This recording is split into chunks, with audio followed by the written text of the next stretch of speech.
अरे पकड़ लेकर रखे।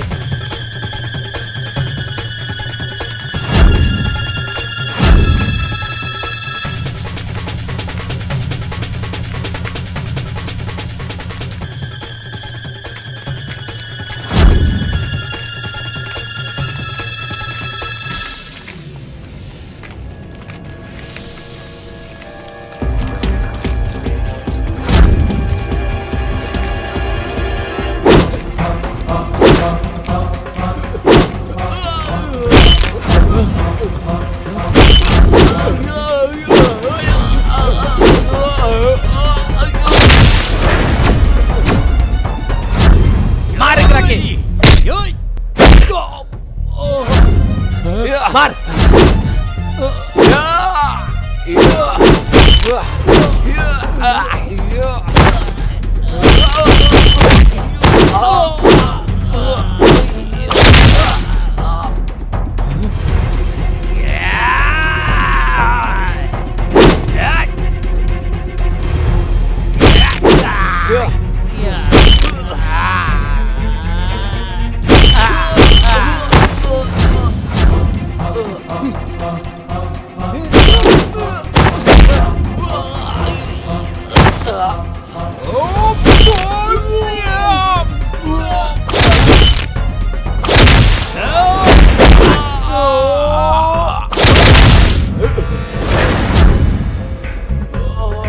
चल चल भाग जैसे भाग भाग भाग।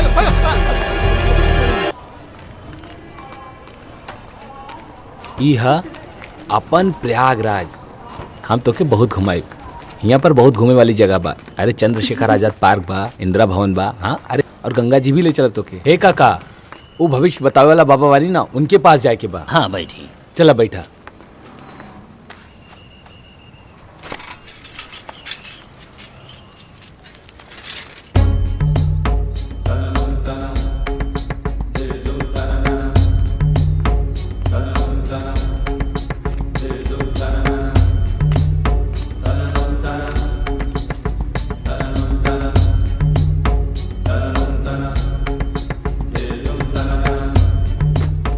बाबा प्रणाम। प्रणाम। बोलो बच्चा, तुम दोनों के यहाँ आने का प्रयोजन क्या है? बाबा हमनी के अपना भविष्य के कहानी जाने खातिर आयल बानी सन बाबा।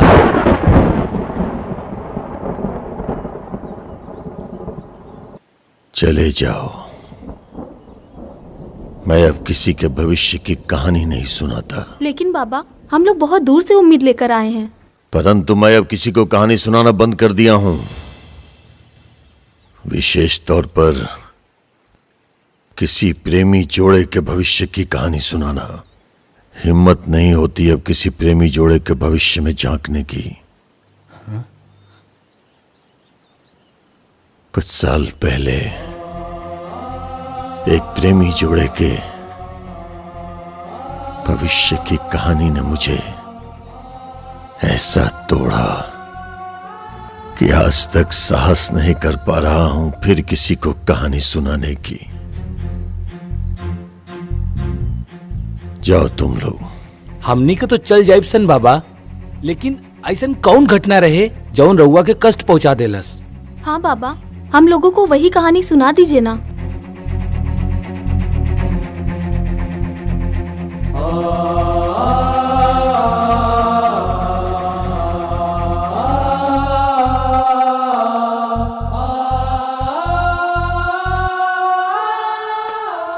बात बहुत समय पहले की है। तब मैं सोनपुर में गंगा घाट पर शमशान वास कर रहा था। एक दिन गांव भ्रमण पर निकल पड़ा। वहीं कुछ बच्चों की टोली खेल रही थी। गोल गोल पानी कितना कितना पानी, गोल गोल पानी कितना कितना पानी।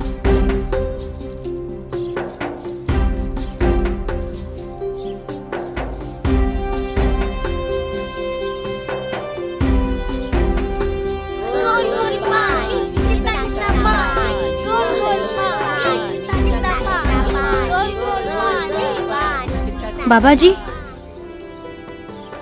बाबा बाबा रहुआ कहानी सुनाने बाबा आई ना, एगो कहानी सुनाई ना। क्या? कहानी सुनाने वाला बाबा? हाँ बच्चा, कहानी तो सुनाता हूँ, लेकिन उसके पैसे लेता हूँ। बाना पैसा इली 5 रुपया। 5 रुपया? लेकिन मैं तो 10 रुपये में सुनाता हूँ कहानी। ओहो, लेकिन हमारे पास तो खाली 5 रुपया ही बा।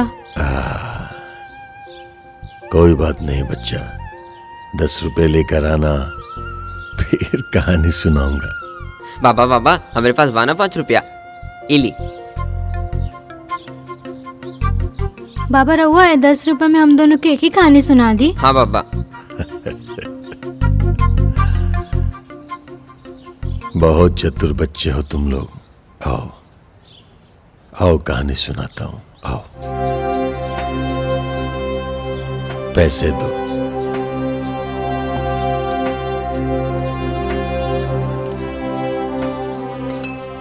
दोनों अपना अपना हाथ दो।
किसके बच्चे ये?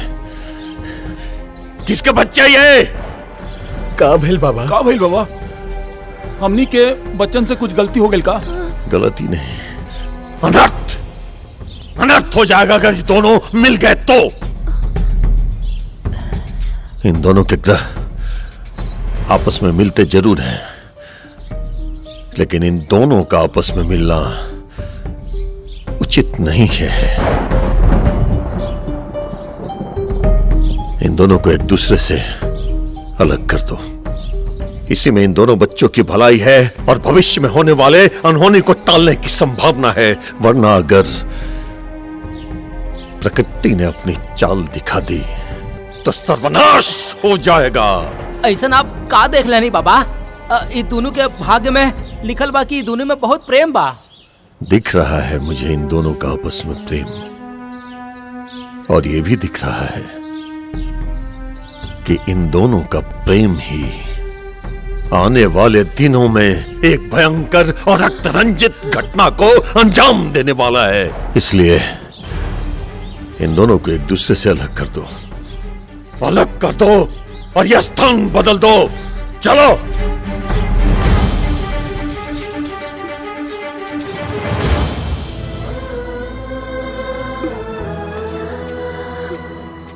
ई ओम कहाँ बा? कहीं दिखाई नहीं देत। देखी ना, बाहर होई कहीं।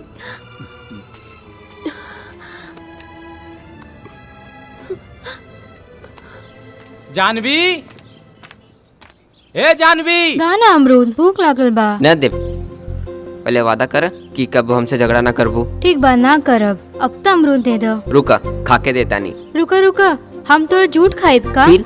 द हम मामा दाते काट के देता नहीं। ई ल।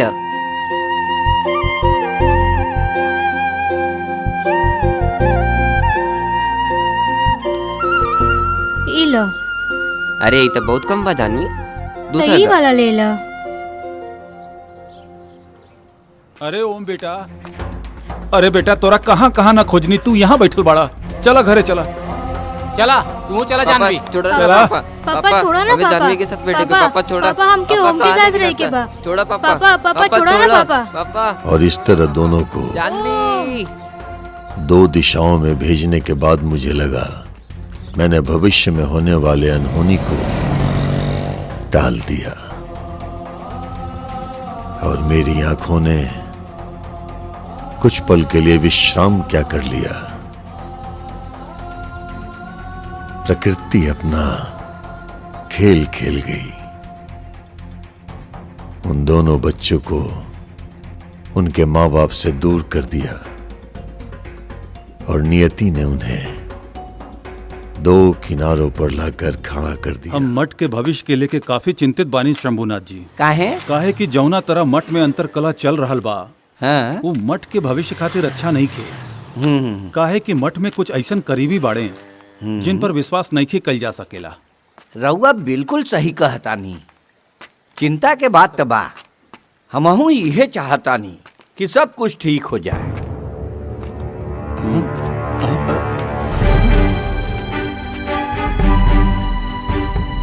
गुरुजी, गुरुजी, ये बालक अभी जीवित बा।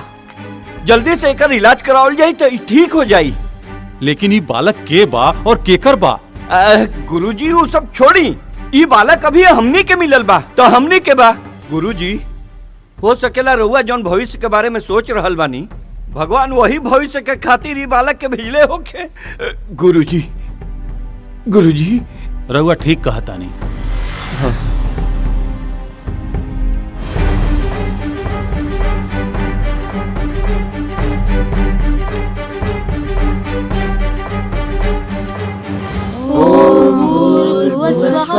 तस्य वितुर्वरेण्यं भर्गो देवस्य धीमहि धियो यो न प्रचोदयात्। शान्ताकारं भुजगशयनं पद्मनाभं सुरेशं विश्वधारं गगनसदृशं मेघवर्णं शुभांगमं लक्ष्मीकान्तं कमलनयनं योगनिर्ध्यानगम्यम्।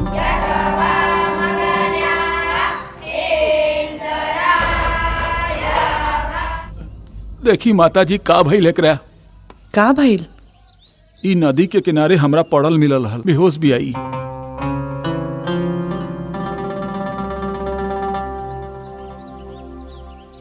हे माता पार्वती, का गलती हो गई ली लड़की से? इकरा के इतना बड़ा सजा ना दी।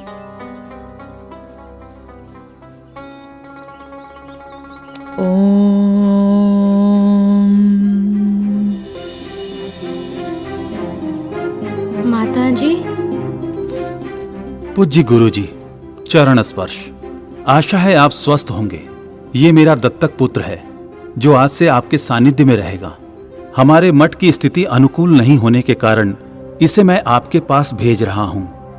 जिस तरह मुझे आपका आशीर्वाद प्राप्त हुआ है उसी तरह इसे भी प्राप्त हो। इसे शस्त्र और शास्त्र की विद्या के साथ साथ आधुनिक शिक्षा में भी निपुण बनाना है, क्योंकि भविष्य में जो कार्य इसे मैं सौंपने वाला हूं उसमें इसे कई तरह की बाधाओं का सामना करना पड़ सकता है। सादर धन्यवादक, आपका अखंडानंद। इस तरह दोनों की शिक्षा दीक्षा उनके अपने अपने गुरुकुल में प्रारंभ हुआ। एक काशी विद्यापीठ के परमानंद जी के सानिध्य में, तो दूसरी प्रयागराज के महिला मठाधीश त्रिलोचना के मठ में। बाबा, तो क्या वो दोनों फिर मिले? मिलना तो था ही, लेकिन बाबा कैसे? वो दोनों लोग तो अलग हो गए रहे। प्रकृति का खेल। जहां गौरी थी वहां रुद्र को तो आना ही था। 12 साल बाद नियति ने फिर से उन्हें मिलाया, इसी प्रयागराज में, इसी गंगा घाट पर।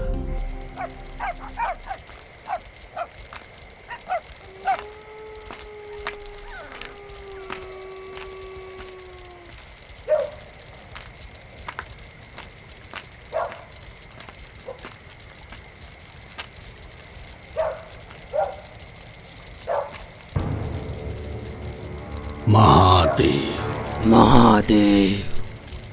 हर बार के तरह अब की बार कोनो चूक ना होके के चाहिए। काल के शोभा यात्रा व खंडानंद के जीवन की अंतिम यात्रा होके के चाहिए। ऐसा नहीं होई पंडित जी।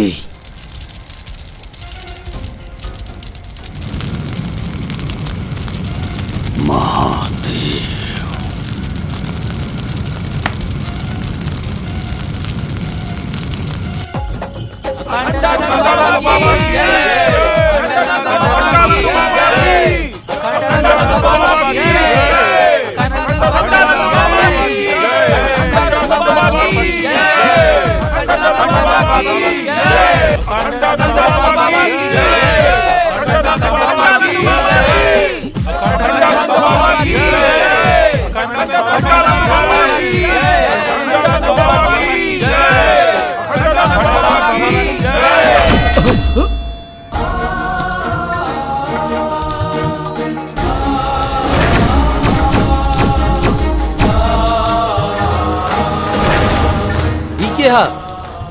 एकरा बारे में जाने चाहता रहा तू लोग की के है? ये गुरुजी के दत्तक पुत्र है। अरे हमरा के तो पहले ही आभास हो गई रहे कि फिर से वही हमला गुरुजी पे होखे वाला बा। यही से हम काले रुद्र के खबर भिजवा देले रहनी यहाँ आवे खातिर।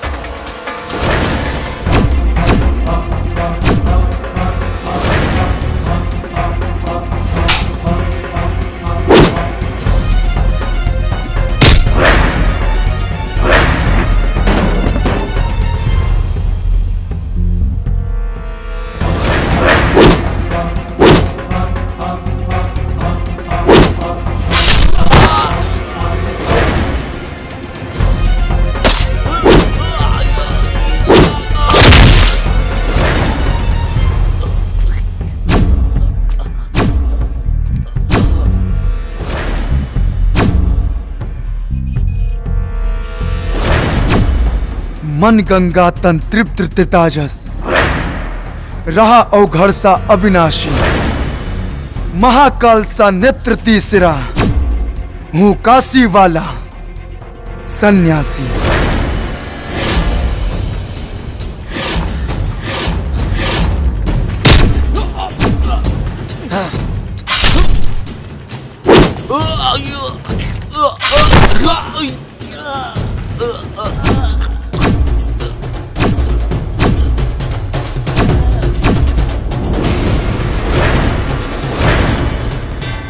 और के बा जे साधु संतन के भेष में शैतान बन के हमरे बाबा के मारल चाहता।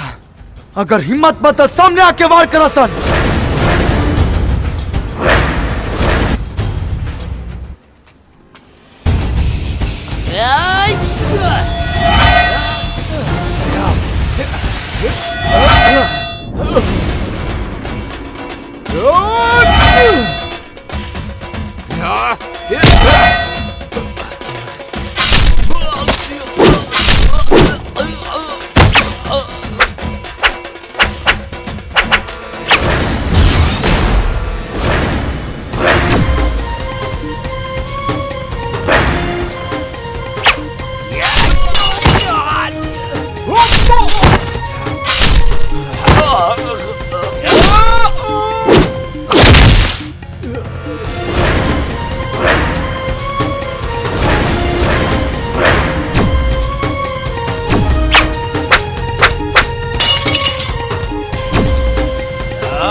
एक बार त्रिलोचना जी या हमनी के आपस में विचार करके आपसी मतभेद के समाप्त करे का प्रयास प्रणाम।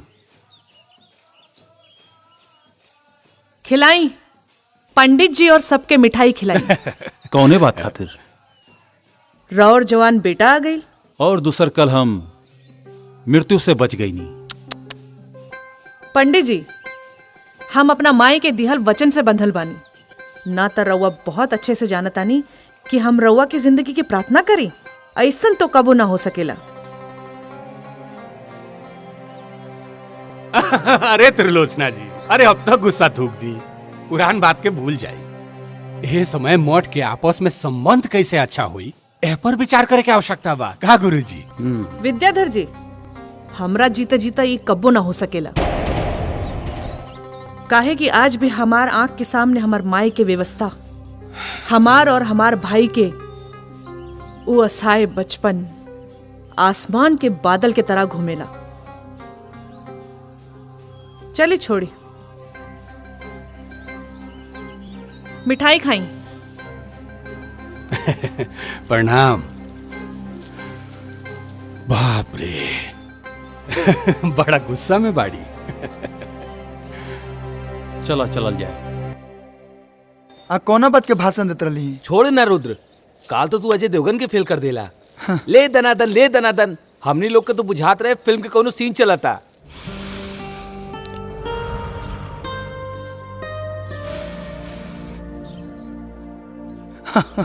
हाय देखो, असली फिल्म के सीन तो हेजा लुकता।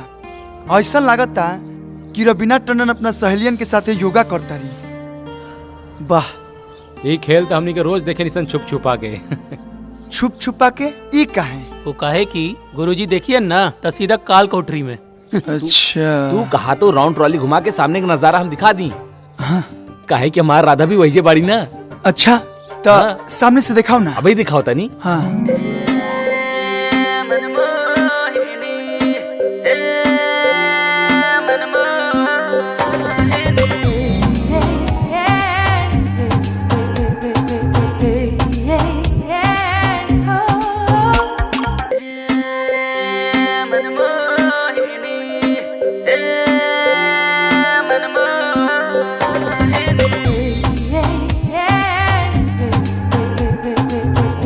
अरे बाप, अरे ई तो सही में रवीना टंडन बिया। लेकिन के बिया?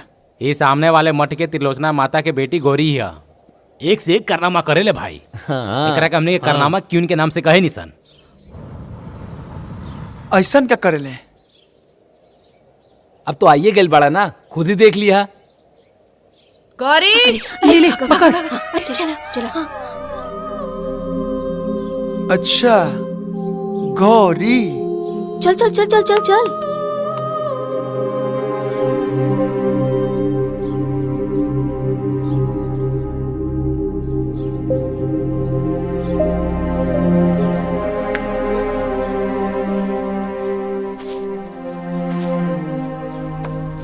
राधा, ई नया लड़का कौन है?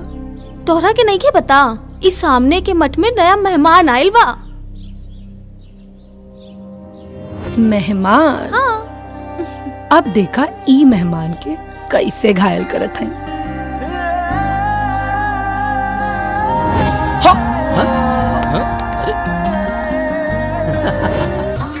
हवा मिठाई ले लो, हवा मिठाई, हवा मिठाई ले लो, हवा मिठाई। मेरा शर्ट भी सिल्वर, मेरी पैंट भी सिल्वर, मेरा चश्मा भी सिल्वर, मेरा नाम भी सिल्वर है। बस बस बस, इला हवा मिठाई खा ला। हवा मिठाई, अरे वाह, हवा मिठाई। नंबर 11, तो हर हवा मिठाई खा के तो लगा था कि जैसे हम हवा में उड़ाता नहीं। हवा में मत उड़ा, पैसा ला 10 रुपया। पैसा? अरे पैसा मांग के तू सब गड़बड़ कर देलू। हे जान, ये हमारे स्टेटस देख के बात करा, पैसा चाहिए। ला निकाल ला। पैसा ना देबा ना? तोरा मालूम बना कि हमरा भी पैसा ना रहेला, तो अब काहे पैसा मांगेलू? वैसे तू काम का करेला? काम? काम के तो मत पूछा, काम तो हम के नाम पे दे दे बाबा, के नाम पे दे दे बाबा। अरे और एक दिन अर्जुन से कृष्ण ने जब ये कहा कि हे केशव, मैं सोचता हूँ कि महाभारत टाल दूं, तो इस पे अर्जुन को क्रोध आ गया और वे बोले कि अरे छलिया, अगर तूने महाभारत टाल दी तो मैं सर्वश्रेष्ठ योद्धा कैसे बनूंगा। और फिर क्रोध में आकर उन्होंने अपना सुदर्शन चक्र उठा लिया। माता जी, मैंने बुक में रीड किया था, सुदर्शन चक्र कृष्ण ने उठाया था। कहानी मैं जानती हूँ कि आप, और वैसे भी क्रोध में कौन सा व्यक्ति किसका हथियार उठाकर प्रहार कर दे ये कौन जानता है। अच्छा, तो मैं क्या कह रही थी? माता जी आप सही कहता जी, सुदर्शन चक्र अर्जुन के पास था। वही तो, अर्जुन ने अपना सुदर्शन चक्र उठाकर कहा कि हे केशव, अगर तुमने महाभारत टालने की तनिक भी चेष्टा की तो मैं तुम्हारा सर धड़ से अलग कर दूंगा। फिर क्या होना था, कृष्ण ने भी न आओ देखा न ताओ, और फिर अपने गांडियों पे प्रत्यंचा चढ़ाते हुए कहा कि अर्जुन, तू ये भूल मत कि मैं सर्वश्रेष्ठ धनुर्धर हूँ। हाय देखा। किंतु माँ, अर्जुन पांडुपुत्र वो सबसे बड़े धनुर्धर थे, और गांडीव तो अब आप कहेंगे कि गांडीव तो अर्जुन का था। तो एक बात बताइए कि आप एक भाषा की महाभारत पढ़िएगा तो एक ही न कहानी जानिएगा। अब अलग अलग कहानी जानने के लिए अलग अलग भाषा की महाभारत पढ़नी पड़ती है। हाँ माता जी सही कह रहे हैं। फिर क्या हुआ माता जी? तो फिर क्या हुआ, कृष्ण ने बिना विलंब किए अर्जुन के ऊपर अपने बाणों की वर्षा कर दी, और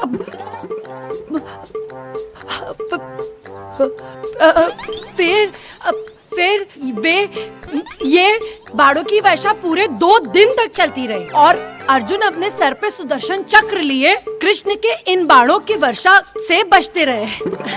अब जब तक बाणों की वर्षा चालू है, हम थोड़ा विश्राम करते हैं। आप लोग जाके प्रयाग घूमिए। प्रणाम।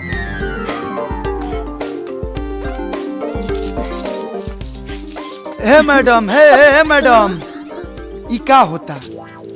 तनिक अपना काथा में न सुधार कला, न तो एक दिन तारा सामने कोनो जानकार भक्त मिल गए ना, तो सारा माता जी बनल भुलवा दी। बेफिक्र रहा, जे जानकार भक्त होई वो हमरा लगे काहे आई कहानी सुने। हाँ। और अगर आ भी जाए तो ओकरा के समझावल हमार काम बा, तो हार ना। चला गौरी, देर हो रहल बा, माता इंतजार करत रही।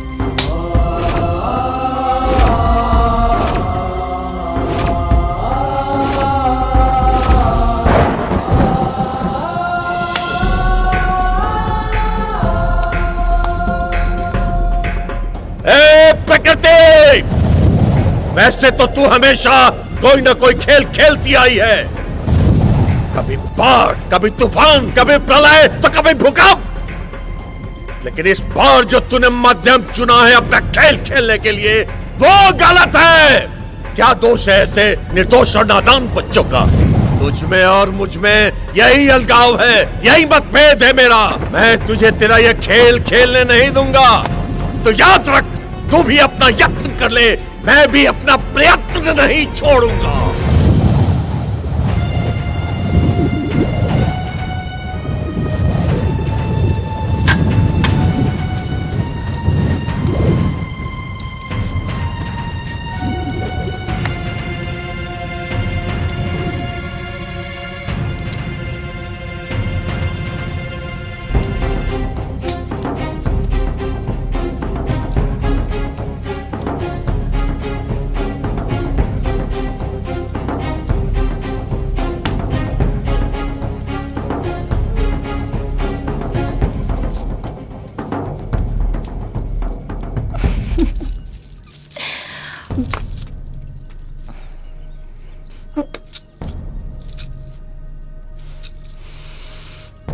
ए, रास्ता छोड़ा, ना तो माता जी से बोल देब ना तो तोहार अकल ठिकाने आ जाई। हट। बाम बाम हमाओ देखा ताने की चिराई कबले बाज के पंजा से छटकर दिया। चल रहे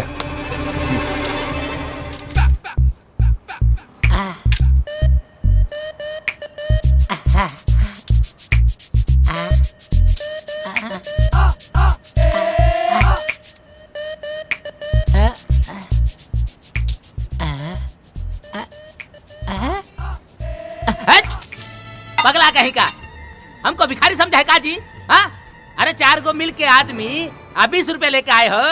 हाँ? अरे हम बॉस हैं कि भिखारी? Number 11 boss. अब ही तो बॉस बड़ा, पर ऐसा चलल ना तो हनुमान हो जाइए आप, समझला? मतलब न रही ई शर्ट न रही पैंट, सीधा बीच में। ए बॉस मत मारी रुका तनी, हम आइडिया भुला गए बनी, आइडिया लावा दा। कथा सुनाना आता है आपको? कथा? अरे हम पंडित जी है काजी कथा सुनाएंगे? कथा सुनाना तो आना ही चाहिए, नहीं तो दुकान बंद समझिए हम लोगों का। कहे रे उका है कि हमने के जब भीख मांगे जाता नहीं जाऊ घाट पे तो पता न कहाँ से को लेके आ जा ले। अच्छा। सब पैसा हिन्ने उन्हें कथा बता के सब पैसा उहे ले। 1 सेकेंड, हाँ। उसका नाम बताओ तो। गौरी नाम है उसका। अच्छा, अभी उठवाते हैं उसको। हाँ उठा लीजिए। गोड़ हाथ तुरवा ना दिया, भिखारी बना ना दिया तो नाम बदल देना। नंबर 11 गुरु। राम सीता के वनवास काल का आखिरी चरण चल रहा था। सीता हरण और रावण वध बस बचा था। बाकी लगभग रामायण समाप्त हो चुकी थी। एक दिन सीता माता और राम जी अपनी पंचवटी मेव के बाहर आपस में कुछ हंसी ठिठोली कर रहे थे। हे भगवान, हम जहाँ जाता नहीं वहाँ ही पहुँच जाली। तभी वहाँ पर रावण द्वारा भेजा गया हिरण सीता माता को ललचाते हुए निकला और बस सीता माता के मुंह में पानी आ गया उस हिरण को देख कर। सीता माता को हिरण खाई चले जो उनका मुंह में पानी आ गए? नहीं, सीता माता के मुंह में पानी उसके मांस को देख के नहीं आया था, बल्कि उसकी चमचमाती हुई चमड़ी देख के आया था। रामायण में भुलाती। हाँ उहे हिरण रहे का सलमान भाई वाला? हाँ बिल्कुल सही, वही तो था। बेचारा जब देखो बार बार मारा जा रहा है। कोई ना कोई पाप ही किए होंगे। वो जब भी जन्म लेता है कोई ना कोई व्यक्ति आकर के उसका वध कर देता है और उसका जलपान कर लेता है। हाँ तो मैं कहाँ थी? हिरण के देख के सीता जी के लालच आ गई। हाँ तो फिर सीता माता लक्ष्मण से कहती हैं, हे देवर दिखाओ अपने तेवर, और कहा कि जाओ इस हिरण का खाल लेकर आओ ताकि मैं और तुम्हारे भैया कभी कभार इस पे आसन लगाकर पूजा पाठ कर लिया करेंगे। फिर क्या, लक्ष्मण जी निकल पड़े हिरण वध के लिए। लेकिन माता जी हिरण के तो राम जी मर ले रहले। नहीं, अब अरे राम जी ने तो रावण का वध किया था। अब आप ही बताइए ना कि राम जी का जन्म रावण मारने के लिए होगा या हिरण और भालू मारने के लिए? सही कही छथी। हाँ सही बात। एकदम सही कहा था नहीं मैडम जी। हमरे बाबूजी कहत रहले जब वो मछली मरिया बड़ा मछली मरिया, पुठिया ना तो हर जन्म भइल बा बड़ा मछली मारे खातिर। हाँ तब क्या हम गलत क्यों कहेंगे बताइए भला। राम जी का जन्म रावण को मारने के लिए हुआ था और लक्ष्मण ने हिरण को मारा था। सही कहा ना मैंने? हाँ सही कहा। तो फिर लक्ष्मण ने जैसे ही हिरण का वध किया वो गुस्से में आकर रावण मुझे बचाओ चिल्लाने की जगह राम मुझे बचाओ चिल्लाने लगा। और फिर क्या, ज्यों ही राम जी मदद के लिए निकले त्यों ही रावण आया और सीता को भगा के ले गया। फिर का भाई माते? फिर क्या, अरे अभी तो लेके भागे हैं, लंका अभी बहुत दूर है, उन्हें पहुंचने में 3-4 दिन तो लगेगा। आगे की कथा हम बाद में सुनाएंगे। तब तक के लिए बोलिए लक्ष्मण जी की जय। अभी भाभी भैया की जय। आगे रामायण में हनुमान जी भी आएंगे तो उनकी भी जय। पूरे रामायण की जय। चल चलिए नमस्कार। हे माता जल्दी से जा ताकि हमनियों के धंधा पानी चली 3-4 रुपया मिल जाई।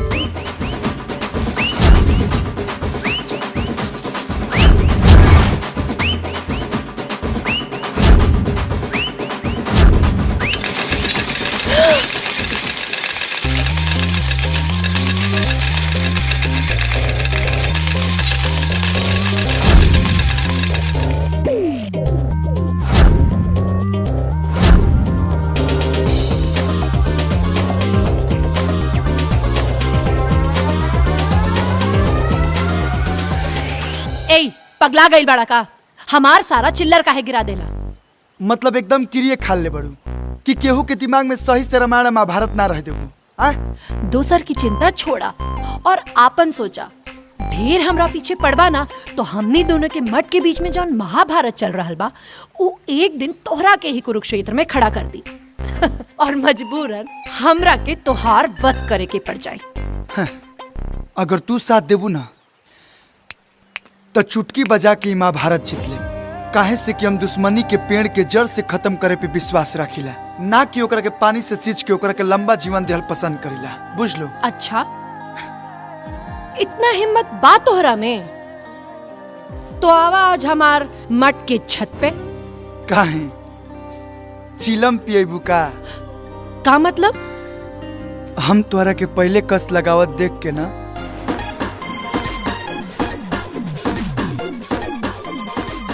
घस खा गई रही। ठीक बा 7 बजे इंतजार करो।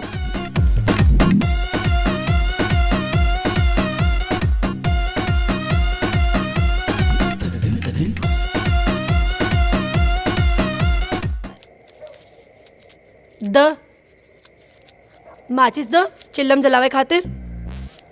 अरे माचिस तो हम वही भूल गई नी। हैं? जा जाके लेके आवा जल्दी। हाँ हाँ हाँ। अरे अरे काकी तो नीचे ही बैठल हुई, माचिस कैसे लाइब? हे भगवान अब का हुई? अरे गौरी रुका, हम कुछ उपाय करत आनी। ई का करी? पता ना कहीं गई होगी। लावा लावा मसाला तो लावा, तब तक भर के रखी। जाना तारू जब तक दू फूक ना मार ली तब तक नींद ना आवे। हमने की आदत बिगाड़ देले बाड़ू।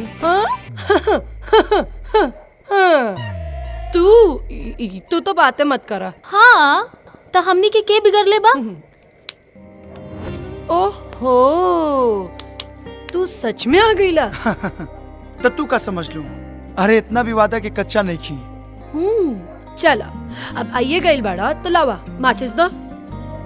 माचिस? माचिस का हुई? ई चिलम कैसे जली? हाँ माचिस तो ई नीचे भूल गई बाड़ी।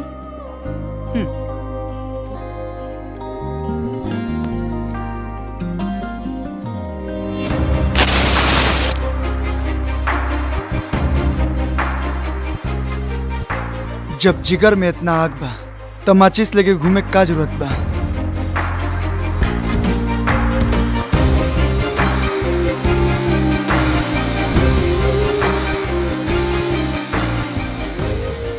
अब जब चिल्लम जलाइए देले बाड़ा तो पहला कश भी तू ही फूक ला।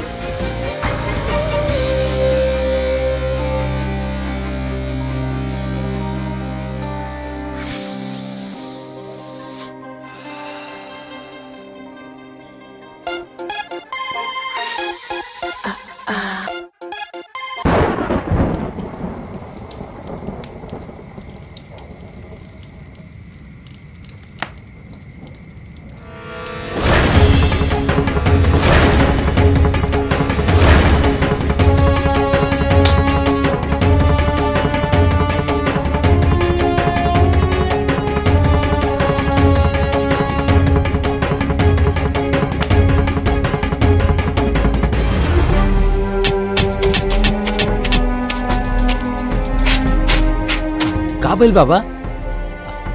अरे बाबा का भइल?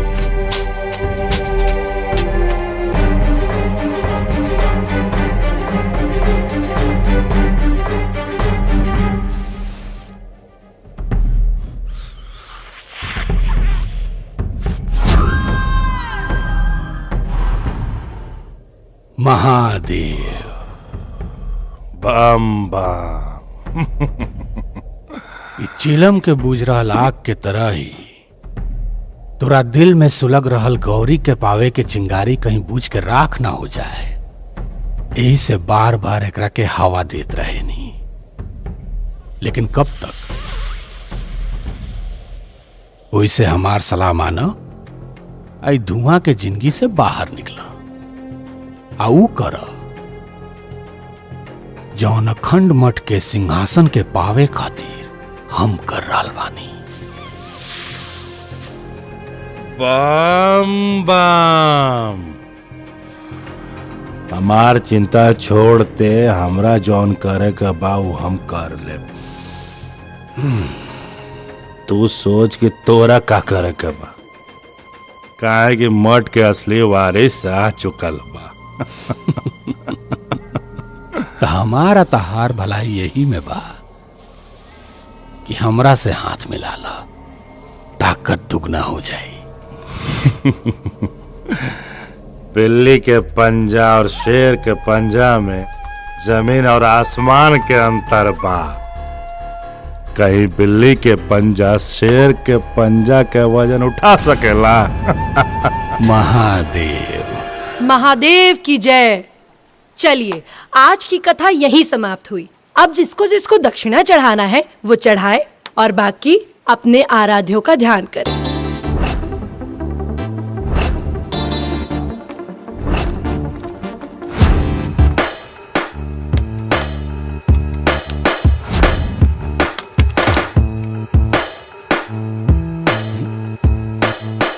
नंबर 11। चला आज से कथा हमरा बॉस खिया होई। जियल हराम कर देले हो तू हमार जीवन भी। हे उठाओ सा निकरा के। भागो भागो भागो। अरे भागो चलो। अरे पकड़ लेकर के।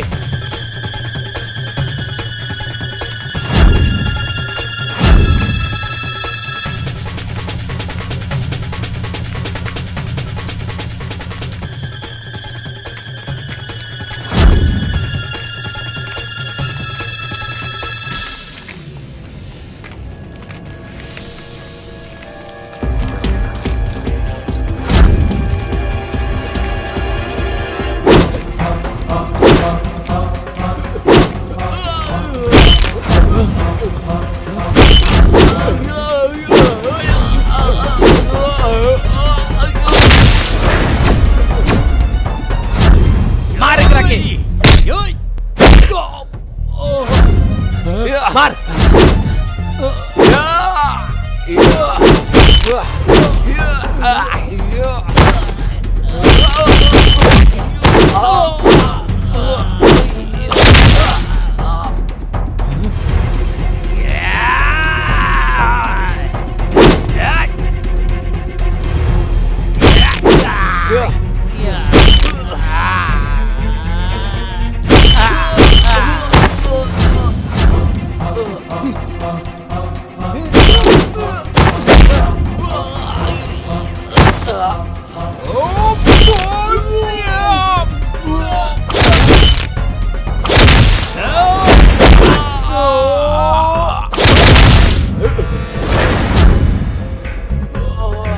चल चल भागे जैसे भाग भाग भाग।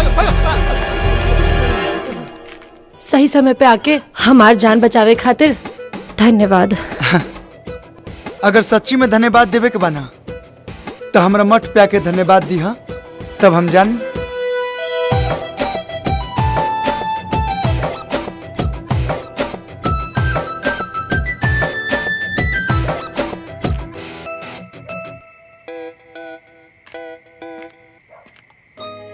लो आ गई नहीं हम तोहर मठ में। अब तो स्वीकार बाना हमार धन्यवाद। स्वीकार बा, बाकी तनिका और करीब आके धन्यवाद दा, वरना ऐसा लागी कि पनौ ना खैनी और उठो लाल हो गई। जितना करीब कहा उतना करीब आ जाई। बाकी तू अपना आप की कैसे संभर बा, ई तोहरा ऊपर बा। नाना अभी ना।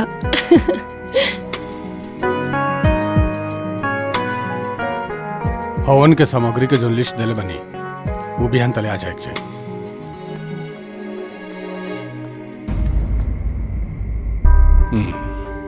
तेबरैया का करता रहे आ खत्म हो गई रहे उहे लेवे आयल रहनी। आग मतलब उ हवन खातिर शुद्ध अग्नि चाहिए। ए गोपाल, हाँ भैया, हवन कुंड से आग दे दे, जल्दी ले आओ।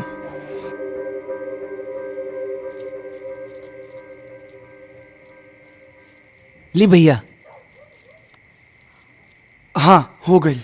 चल हम तो के मठ तक छोड़ देते नहीं। चला।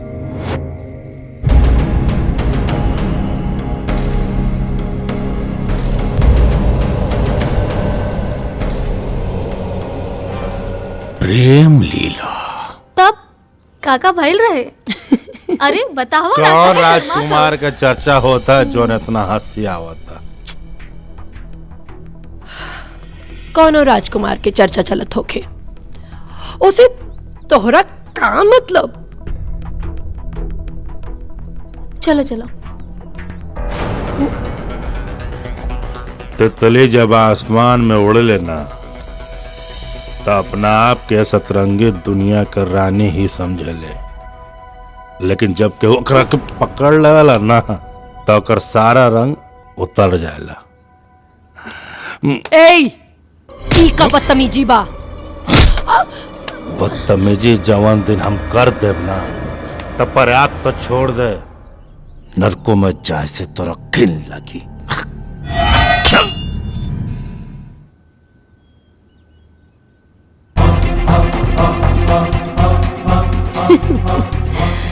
तो हार नजर अगर हमरा पर बा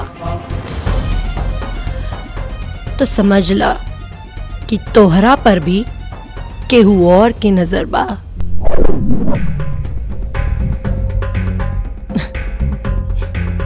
बम बम।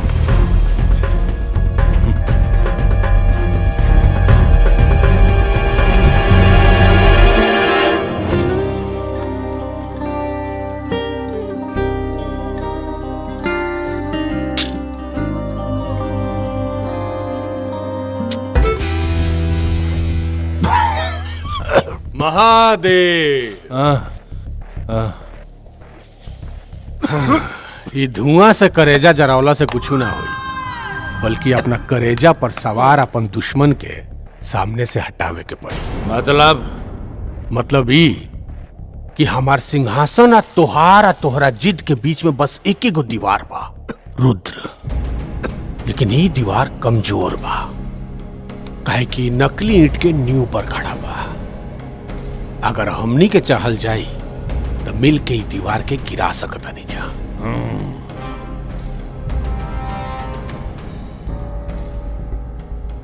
लेकिन अभी वो दीवार तारा आंगन में बा, जया वो लंबा होके हमरा आंगन के मिट्टी छुए के कोशिश करी, ओकरा के गिरा देब। बम बम। लेकिन तोहरा शायद ये पता नहीं है कि अब वो दीवार तोहरे आंगन के मिट्टी खोद रहल बा।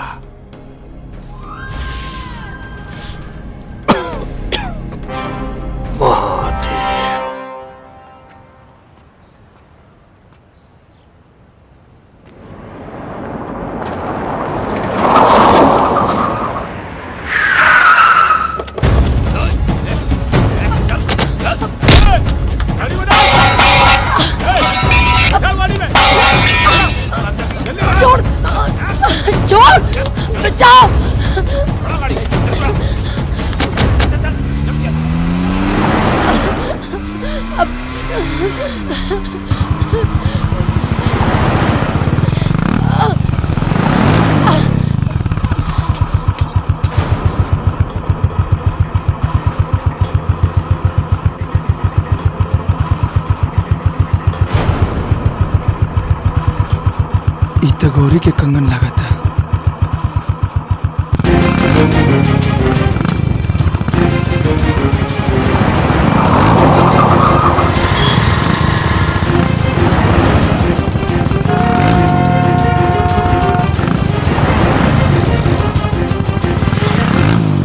अरे बोस, कब तक हमने की भीख मांगब? हमार लोग के भी आशीर्वाद दे दा, शादी करके घर बसाई जा। नंबर 11 देखा गोल्डन बाबा इहो ब्याह करी। ए मालिक आगे लागल, ये रहली ये रहली नंबर 11 बॉस। अरे बैठाओ यहाँ पर बैठाओ। अरे बहुत तारीफ सुने हम भाई इनका कथा का बड़ा चर्चा सुने हैं, आज हम कथा सुनेंगे। अरे मालिक, अरे मत पूछी। अरे सुनल सुनल जो भी ज्ञान बा ना उहो भुला जाई। अच्छा अच्छा अरे बहुत उटपटांग कथा होला मालिक। एकरा कथा में कबो अर्जुन के हाथ में सुदर्शन चक्र रहेला तो कबो कृष्ण के हाथ में गांडीव और कबो राम जी के जगह लक्ष्मण के हिरन मारे के भेज देवेली।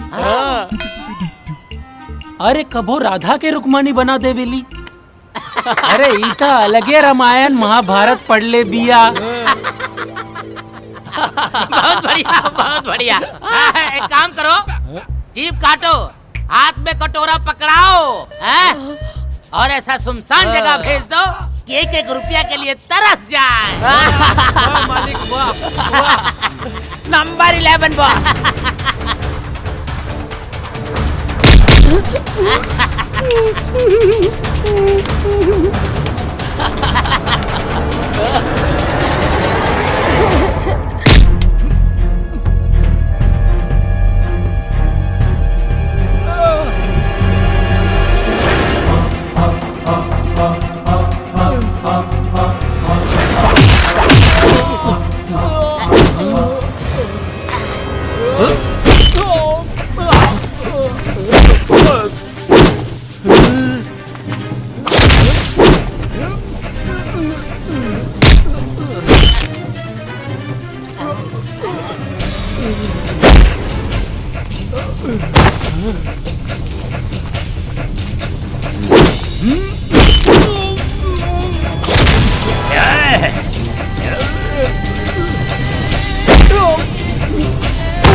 अरे पकड़ा मालिक, पकड़ा।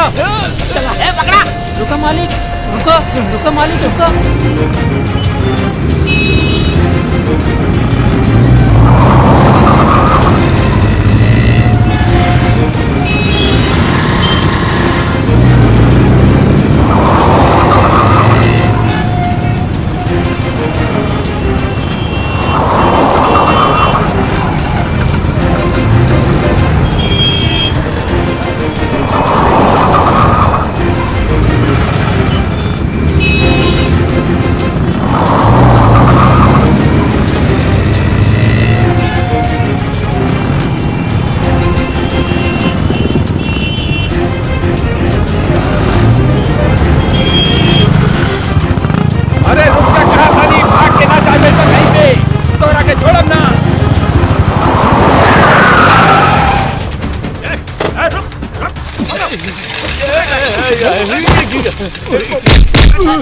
इसको पकड़ के गाड़ी में डालो।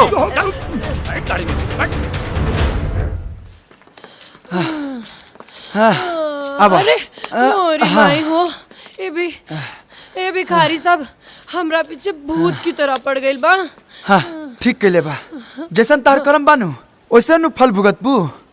अरे संजोग मनावा कि हम वजह से गुजरत रही और हमार नजर तोरा ऊपर पड़ गई। दत्त तोहार नजर हमरा पर ना पड़ल, उ हमार नजर तोहरा पर पड़ल और हम तोहरा के बतौनी कि हम ई गाड़ी में बनी, अब बिल्कुल सीता जी की तरह, जैसे उ राम जी के बतौले रही, अपन एक एक गहना फेंक के। अच्छा एकरा मतलब कि तू रामायण और महाभारत ठीक ठाक पढ़ले बाड़ू, मतलब लोग के झूठे पूर्वक बनावत रहलू। बिल्कुल सही पकड़ला। अच्छा ये सब छोड़ा। हाँ रुद्र हमरा के बहुत भूख लागल बा। भूख लगल बा? एहिजा तो कुछ ना मिली, लेकिन चिंता मत करा, हम कुछ जुगाड़ करतनी। तू एजे बैठा, आवतनी हम। जल्दी आई हो। ओके।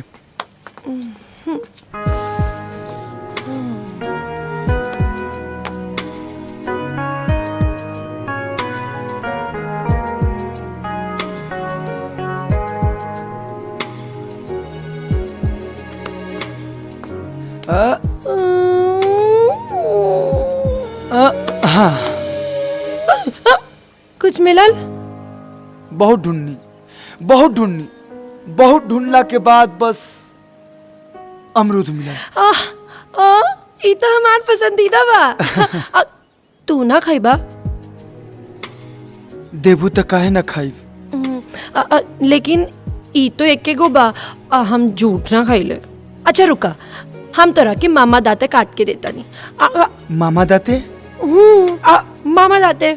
हाँ, मामा दाते तो हमार एगो बचपन के दोस्त जानवी बोलत रहे। जानवी? हाँ जानवी।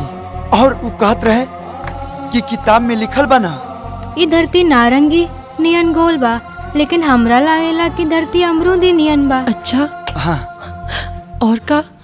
और ये चांद भी ना अमरूदी नियन बा। और है कि सूरज भी अमरूदी नियन बा। अच्छा।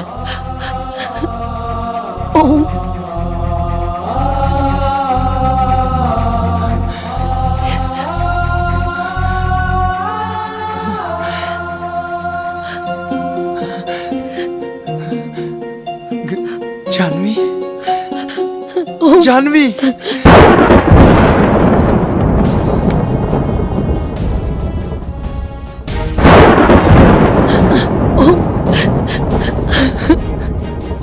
वाह,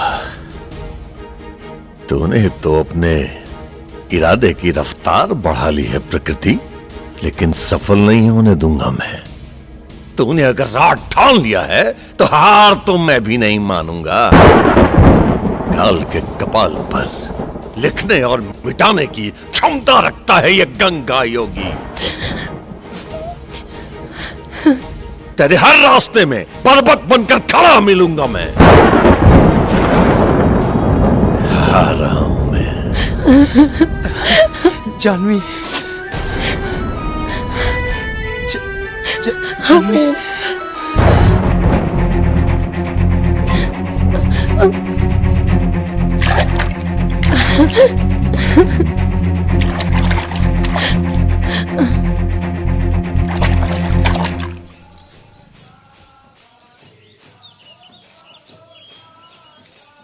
प्रणाम माता जी। का भाई? गौरी अखंडानंद के बेटा रुद्र के साथ घुमतिया। जानवी, जानवी। एकानन चतुरानन पंचानन प्रणाम गुरु।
प्रेम के नशा तोहरा सर पर ऐसन चढ़ल बा कि तू सारा सीमा लांग के वो अखंडानंद के बेटे से प्यार कर बैठलू,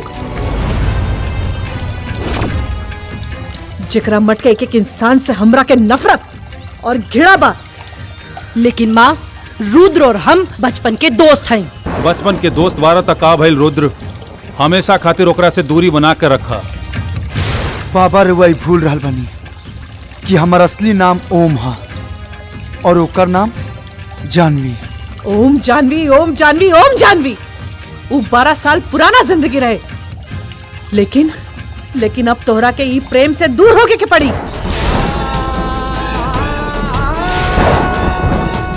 जौन वर्तमान बा उहे सत्य बा, और सत्य ई बा कि ओकरा से दूरी बना के रखे में ही सबके भलाई बा। गुरुजी समझ में ना आवता, ये हो सकेला कि दोनों के मिलान हो सके और ये दोनों मट के बीच में जौन खाई बा वो भर जाए। शंभुनाथ जी, हमरा से वो बरसन पुरान मंजर फिर से न देखल जाई, काहे कि सामाजिक दबाव के कारण हमरा से जो चूक भइल बा ओकर टीस आज भी हमरे मन में बा।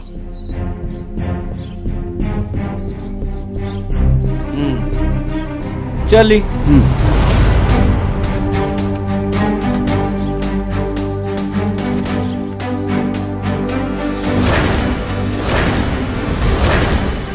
वाह पंडित जी वाह, अच्छा शास्त्र पढ़ोले बानी अपना दत्तक पुत्र के। अपना सारा मर्यादा पार कर चुकल बा। हम अपने आप के शांत रखे के कोशिश कर रहल बानी, न तो वही तरह रउआ पुत्र के भी उहे जगह पर सामाजिक कटघरा में खड़ा कैले रहती जैसे रउआ हमार माई के खड़ा कैले रहनी। अवश्य कर सकत रहलू त्रिलोचना, अवश्य।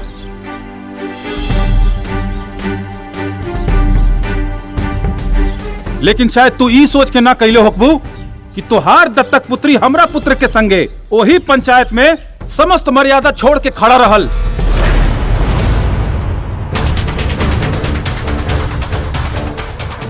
देखा त्रिलोचना, एक दूसरा पर दोषारोपण कैला से बेहतर बा कि दुनन के समझा के अलग रखल जाए। अवश्य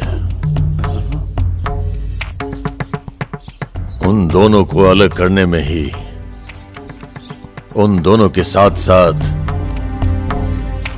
इससे प्रयागराज की भी भलाई है, वरना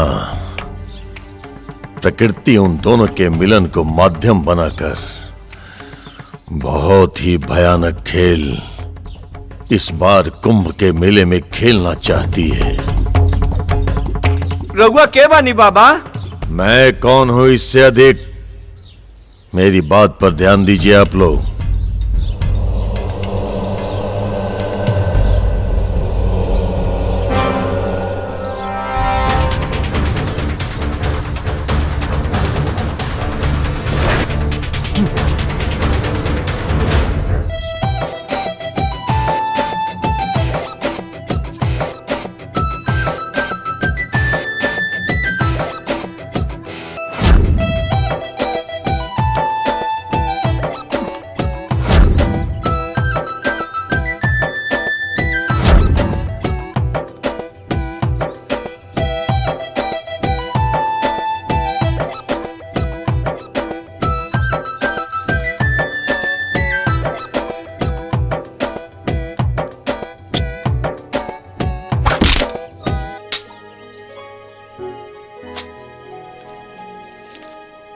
शुद्धिकरण तो हो गई हमनी के,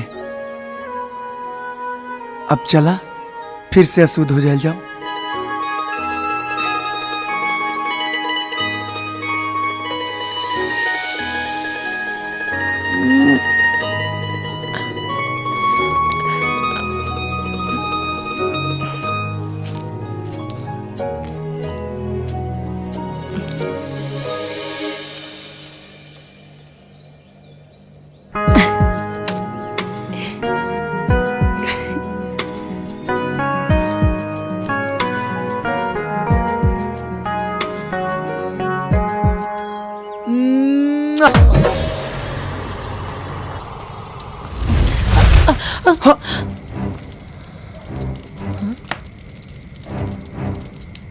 ईश्वर को महाभारत का खेल खेलना था तो उसने माध्यम द्रौपदी को बनाया था।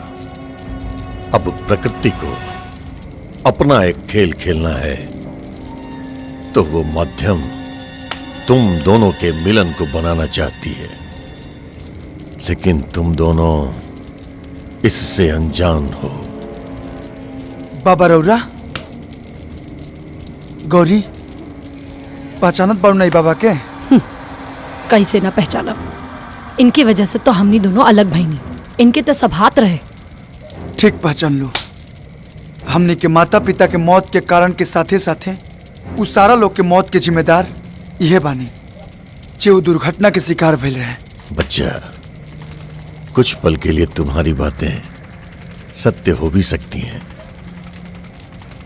लेकिन तुम दोनों इस सत्य से कैसे छुटकारा पाओगे कि उस दुर्घटना में सिर्फ और सिर्फ तुम दोनों ही जीवित बचे। हमनी के ढकोसला में दोनों लोग नहीं जा पड़े वाला। हम तो बस यह जानता नहीं कि हमनी के माता पिता के मौत के जिम्मेदार रोवे बानी, और अब हमनी दोनों के भी अलग कर चाहता नहीं। हमनी के कोनो बात रो ना मनब जा रुआ जा सकता नहीं। एक न एक दिन तुम दोनों मेरी बात अवश्य मानोगे। फिर भी चेतावनी दे रहा हूं तुम दोनों को, हो सके तो एक दूसरे से दूरियां बनाकर रखो, वरना प्रकृति तो अपना खेल खेल ही जाएगी।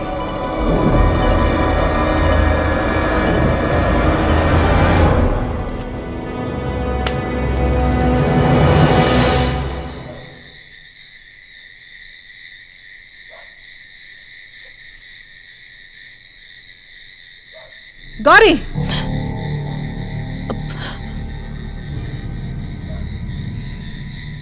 रुद्र से मिलके आ रहल बाड़ू ना? नाता झूठ। तोहार आंख बता रहल बा कि तू झूठ बोलत आड़ू। तोहरा के मना कइले रही ना कि वो रुद्र और वो मठ से दूर रही हा, पर फिर भी तू मिलके आ रहल बाड़ू। लेकिन माँ, ऐसन का बा कि ई दोनों मठ में इतना नफरत बा? कारण, तू कारण जाने के चाहताड़ू ना? ता सुना, बात तब के रहे जब यहाँ कोनो महिला मठ ना रहे। हम, हमार माई और इंद्र तीनों अखंडानंद के मठ में रहत रहनी। हमार माई के अखंडानंद से लगाव हो गई। रउआ के ई महिला से का संबंध बा? आज आपके ये बात स्पष्ट करही पड़ी। मठ में ई महिला के और आपके बारे में लोगन के बीच में अलग अलग चर्चा चल रहा बा। हम ए विषय में कुछ बोलल नहीं चाहत। लेकिन काहे? देखी लोग, जब गुरुजी के आई महिला के बीच में ऐसा कोनो बातें नहीं खे, तो फिर गुरुजी कौना बात के स्पष्टीकरण देस? ऐसे में ई महिला के अपमान हुई, ई कहने का समझत लोग। अरे ई महिला के मठ से बाहर कर दी विद्याधर जी। बाकी ऐसा तो नहीं खे महाराज कि पुरुष मठ में स्त्री के रहल निषेध बा। अरे ऐसे में कहू के निकाले के का जरूरत? शंभुनाथ जी, बाकी स्त्री में और ई महिला में काफी फर्क बा। ये अधिकार जोन बा ओई में महिला समाज के अध्यक्ष बाड़ी। हाँ, पंडित जी अगर कोनो संबंध कहिए तो समाज कुछ सोची। देखिए, इस सब पे तर्क कैला से कोनो फायदा नहीं होके वाला। हाँ, ई हो सकता कि हमनी के सुलोचना जी के ई मठ से जाए के आज्ञा दे सकता नीचे का।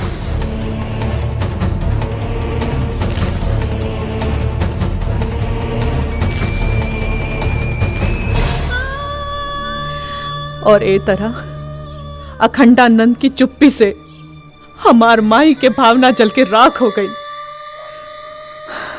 माता जी तो मर गई, पर आखिरी क्षण तक अखंडानंद के भूल न पैली। लेकिन हम उहे समय ये फैसला कर ले दी कि हम एक अलग मठ के निर्माण करब और अखंडानंद के बराबरी में खड़ा होके दिखाई।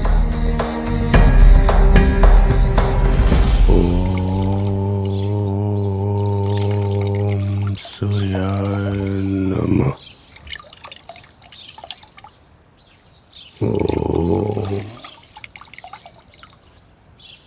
जय सूर्यदेव।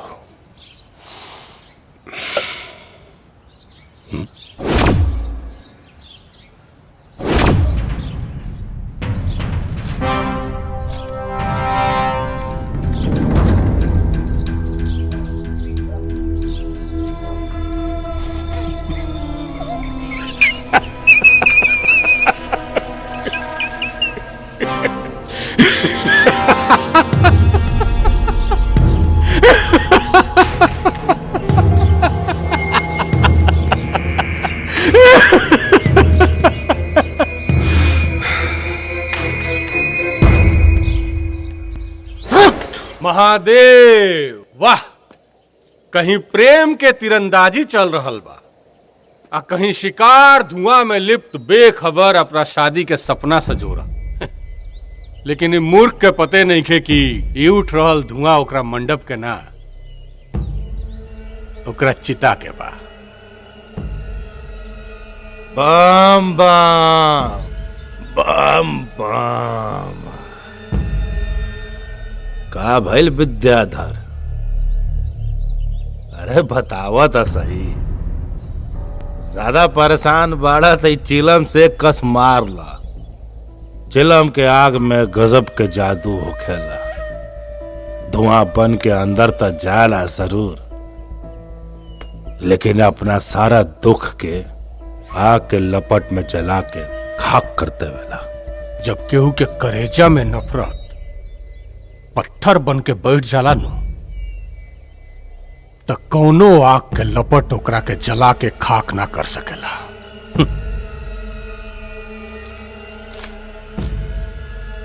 देखा,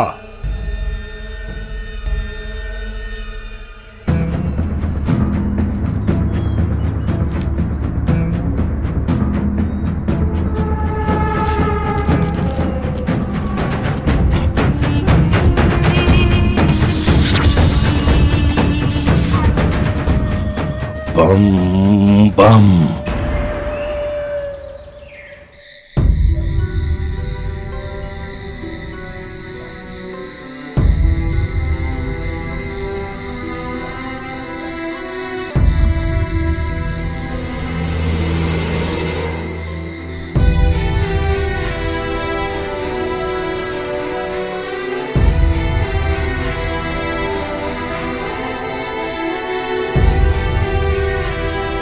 गौरी,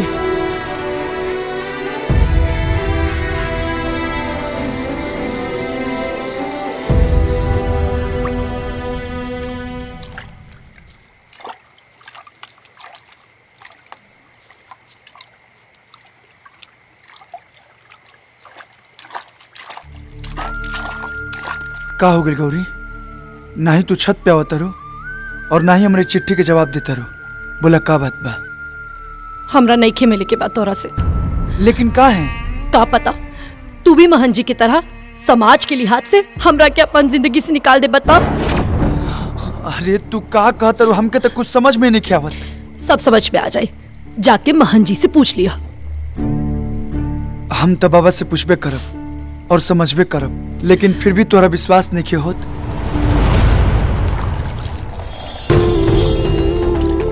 तब प्रयाग के पवित्र धरती पर त्रिवेणी संगम घाट पे तोरा से वादा करतनी कि जियब भी तो तोहरे साथे और मरब भी तो तोहरे साथे।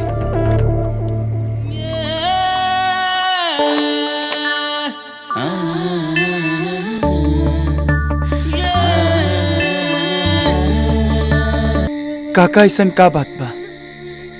ई दोनों मठ में इतना दूरी काहे बा?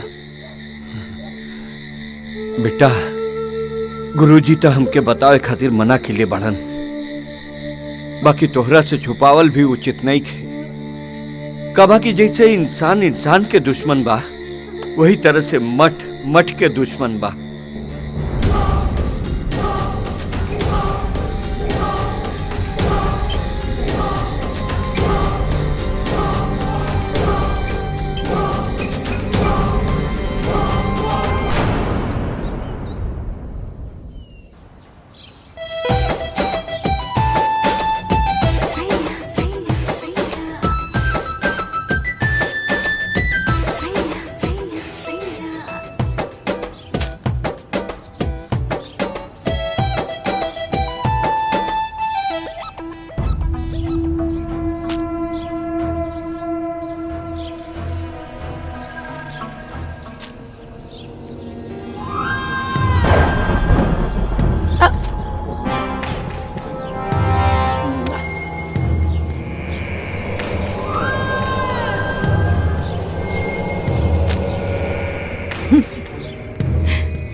एगो और प्रेम पत्र।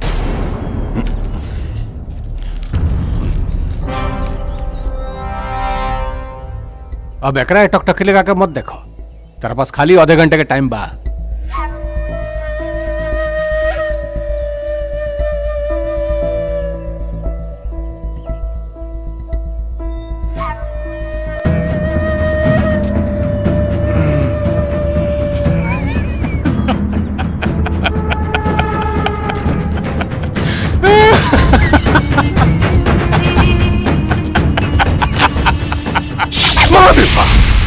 बम बम। राधा तू इतना देर कहाँ कर दिलू आ जावे में, बतावा।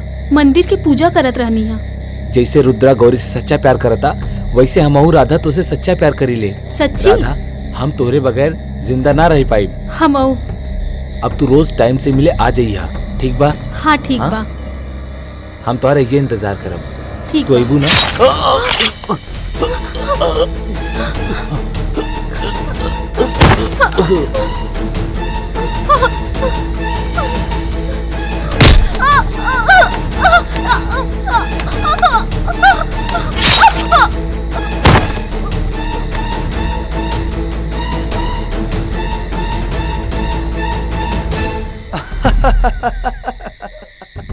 अरे चुप रहो। अरे गोपालवा कहाँ बा, नहीं लौकत? हो यहाँ कहाँ, अपने राधा के पास? अरे हाँ भैया। हट, बोल बे फालतू। हाँ यार, तो अरे, मिल गए तो हमनी चुप, के बारे में देखो, भुला गइला। ये सब बाबा सुन लेना। जब रुद्र यहाँ बा देख का हालत हो। जब चुप। तो ऊमा केकरा के मार दिले हुए। बात मत बोलिए।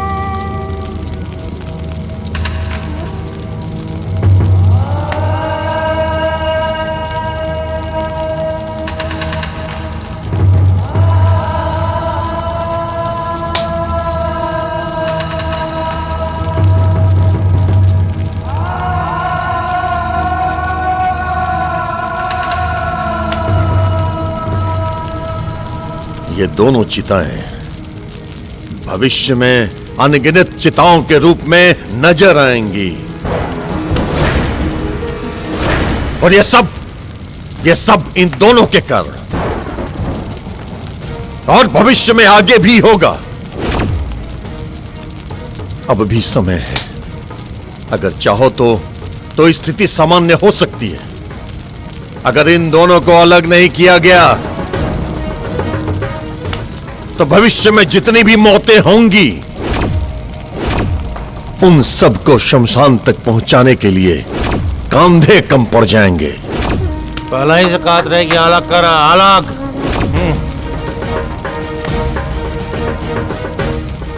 जमीनें कम पड़ जाएंगी उन चिताओं को रखने के लिए,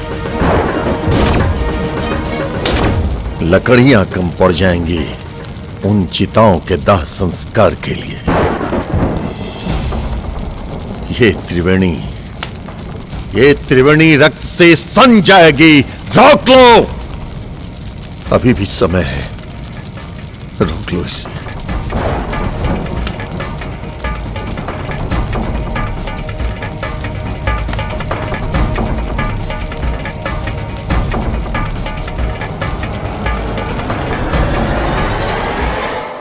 रुद्र, हाँ? ऐसन तो नहीं खे कि जौन बात बाबा बोल रहल बाड़े उस सच होके वाला बा। अरे तू फिर से उठूंगी बाबा के बात पे ध्यान देते बाड़ू। ध्यान देवे वाला बात बा रुद्र, काहे कि अब तक उहे हो रहल बा। जौन उ बाबा कह रहल बाड़े, अगर सच में ऐसन हो गई तो हमरा बहुत डर लागता रुद्र, बहुत डर लागता। अरे ए गौरी, चुप हो जा। अरे जब तक हम साथे बानी तो डर को ना बात के। हाँ, चिंता मत करा।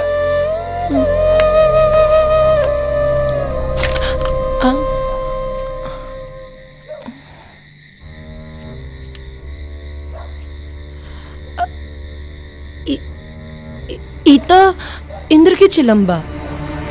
का एकर मतलब ई सारा कांड इंद्र कैले बा।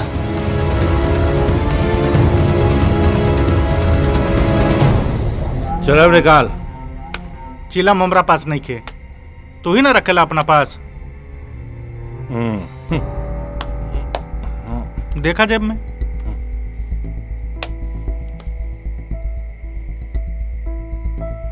बम बम हमरा लगे तो नहीं कह रहे। हमरो लगे नहीं खे। देखा कहाँ बा।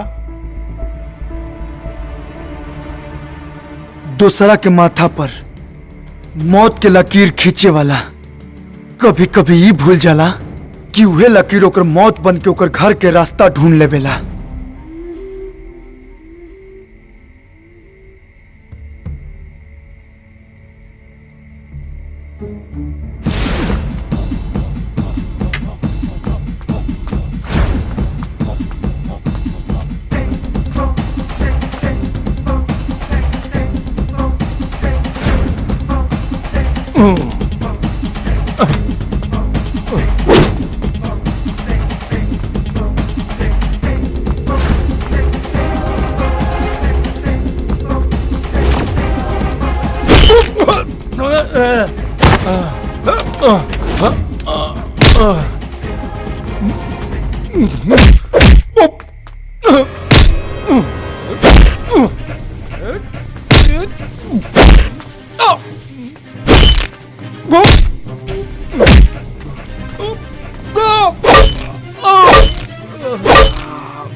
त्रिलोचना पूछा अपन भाई इंद्र से, वो ऐसन काहे कैलस?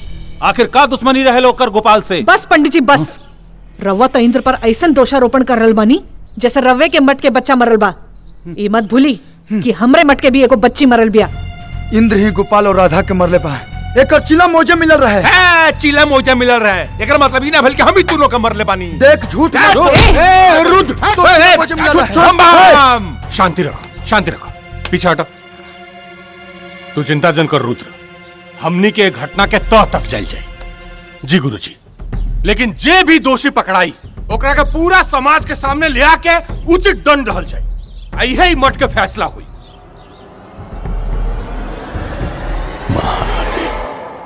नमस्कार। सभी देशवासियों को बताते हुए बहुत खुशी हो रही है।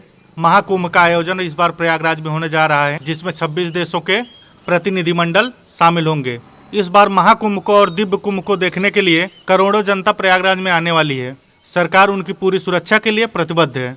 लेकिन विपक्ष तो कह रहा है कि आप कुंभ के नाम पर राजनीति कर रहे हैं। जी नहीं, ये कोई राजनीति नहीं हो रही है। ये हमारे आस्था और सेवा का विषय है। नमस्कार। प्रणाम। वो यही से वो खड़ी होकर पक्ष से बोलता ला और हमारे पक्ष से ना बोलला। एक बात याद रखा, अगर हमार पुल खुलल ना तो तुम हो जीवक काम से। फिकर मत करा, एकर नौबते ना आई। काहे कि विद्याधर के दिमाग शकुनी के नीति पर काम करेला।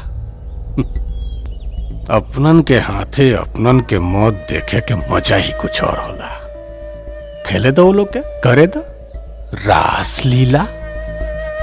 बम बम। काहे ही जमाना प्यार के दुश्मन रहल बा हमेशा। काहे इतना नफरत की निगाह से देखेला लोग प्यार करे वालन के। काहे से कि समाज हर औरत में राम की सीता ढूंढेला। लेकिन पूजा तो राधा और कृष्ण की भी होला ना। गौरी, ये जमाना अपनी सहूलियत से पसंद और नापसंद बदलत रहेला। तो रुद्र और गौरी की का हुई? रुद्र और गौरी के मिलन त जन्म जन्म के बा। कभी शिव और सती बन के तो कभी शंकर और पार्वती बन के। हमनी के मिलन त तय बा, चाहे ये जन्म में या अगले जन्म में। हाँ?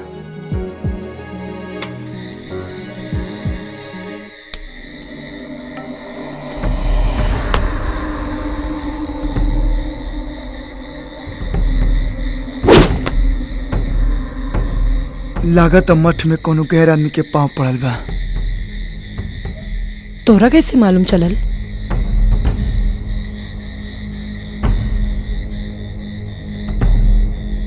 चोर चाहे कितना भी चतुर हो जाए, अपन चाल ना बदलेला। तू एज रुका, हम देखा तनी।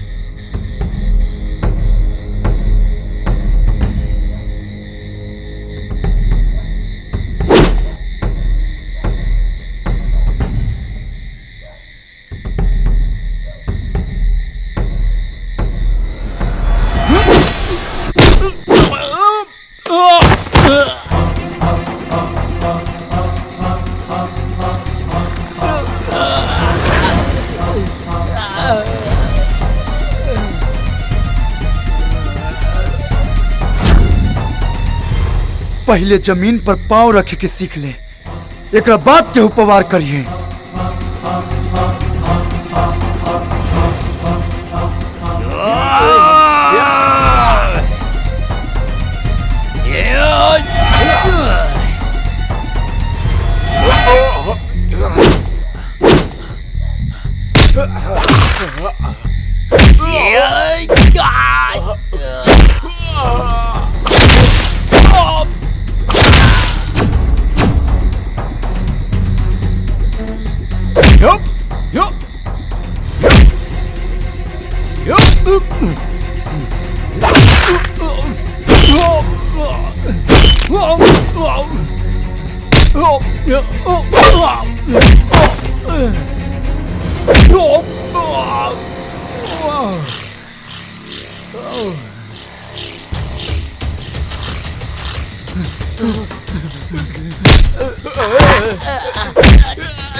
रुद्र, छोड़ दा एकरा के। बोल, तोरा के भेजलस हमरा के मारे खातिर?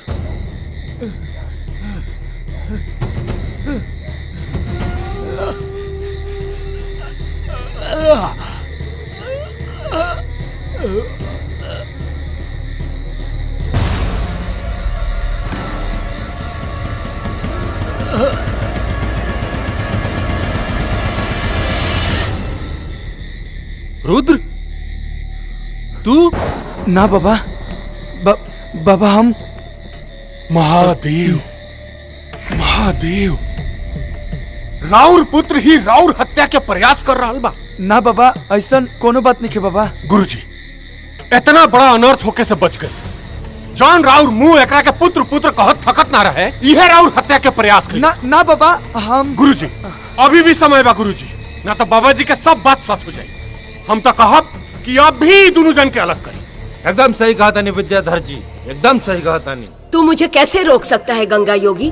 तूने तो कहा था कि मेरी राह में हर मोड़ पर पर्वत की तरह खड़ा मिलेगा तू, मगर आज तू ऐसे चौराहे पे खड़ा है जिसके हर छोर पर किसी न किसी की मौत और तबाही लिखी है। एक तरफ वो दोनों बच्चे, दूसरी तरफ उन दोनों के पालन करता, तीसरी तरफ हजारों मौत के मंजर और चौथी तरफ स्वयं मैं हूँ प्रकृति। कालों के काल, महाकाल का भक्त हूं मैं, देवों के देव, स्वयं महादेव आराध्य है मेरे। तू चारों दिशाओं में तो क्या, 10 दिशाओं में आके खड़ी हो जा। हर परिस्थिति में तेरा सामना करेगा ये गंगा योगी। हरा हरा महादेव।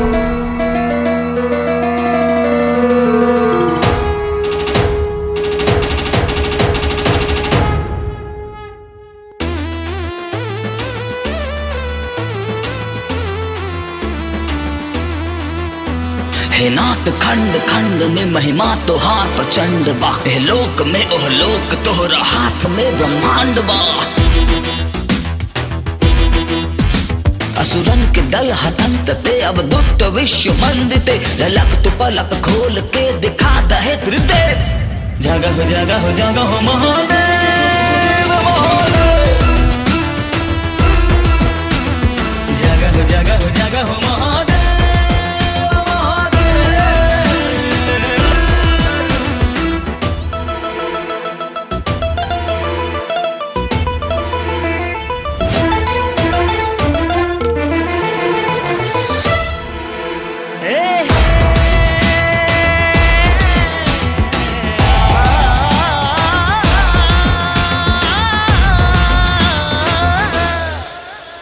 त्रिशूल कर में धार के भस्मी भभूति मार के। डमरू की तू ललकार से बागंबरी सवार के।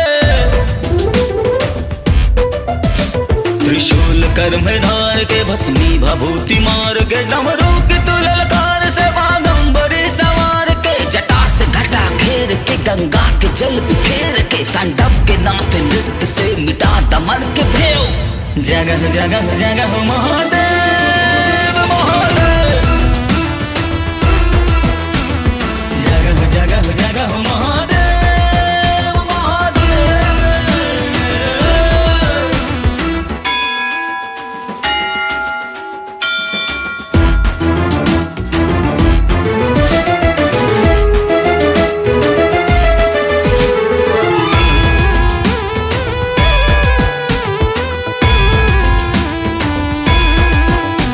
अवधूत गण्य ओगड़ी 14 भुवन की चौकड़ी। रुष्टावा तुष्ट छन छन धुइया रमनते हर घड़ी। अवधूत गण्य ओगड़ी 14 भुवन की चौकड़ी। रुष्टावा तुष्ट छन छन धुइया रमनते हर घड़ी। गणराज तू बैताल के एक रूप महाकाल के। विकराल रूप धार के हो जा प्रकट है देव। जगह जगह जगह महादेव महादेव महादेव। जगह जगह जगह महादेव महादेव।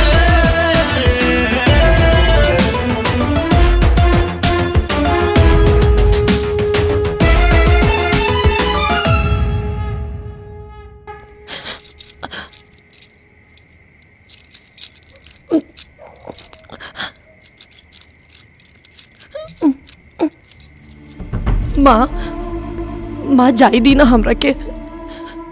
हमरा रुद्र के पास जाए के बा। माँ माँ माँ।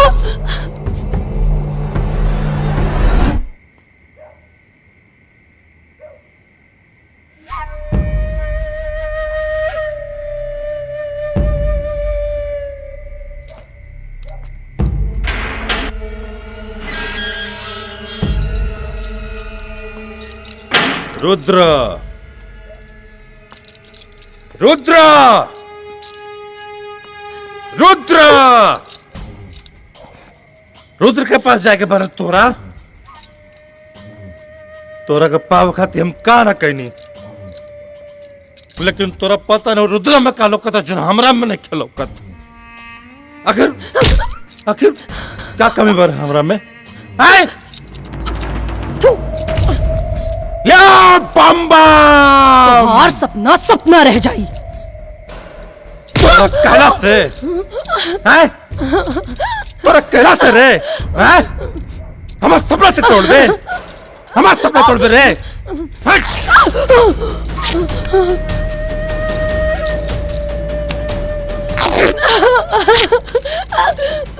तोरे पास अब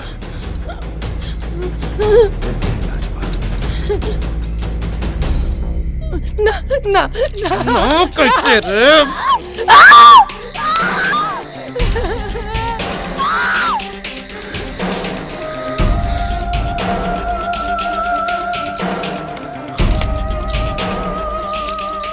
बम बम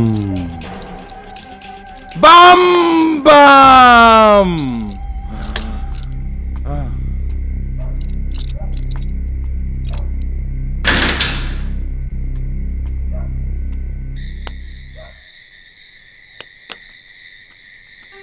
बाबा बाबा रुक जाई, हमार बात समझी।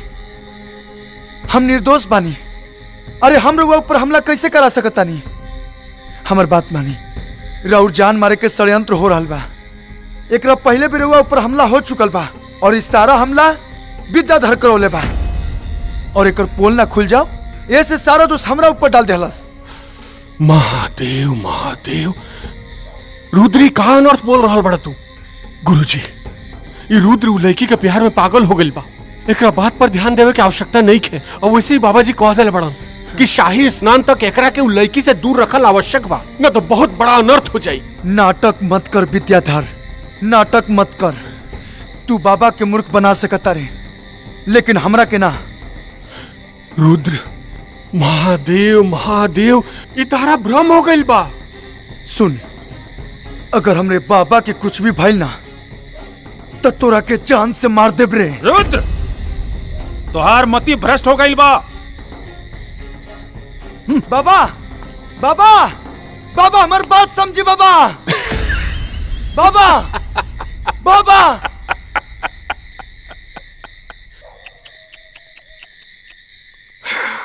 केकरा के समझावे के प्रयत्न कर रहल बड़ा रुद्र?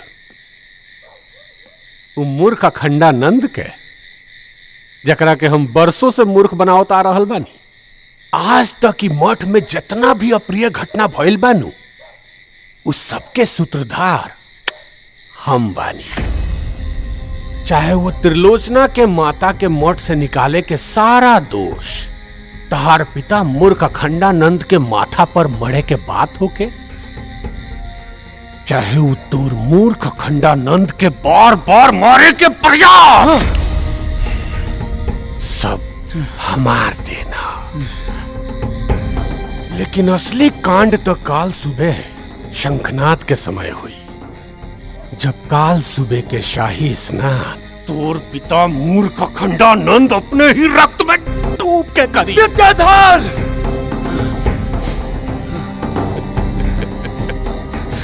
कुछ ना कर पाई बेटे, कुछ ना। महादेव महादेव।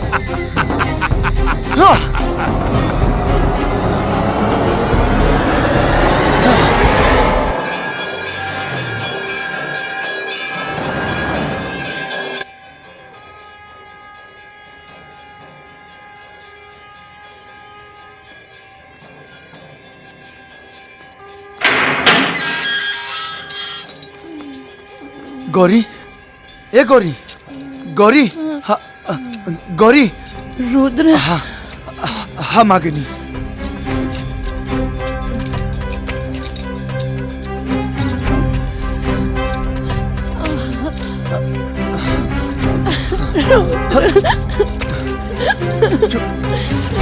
चुप हो जा गौरी, चुप।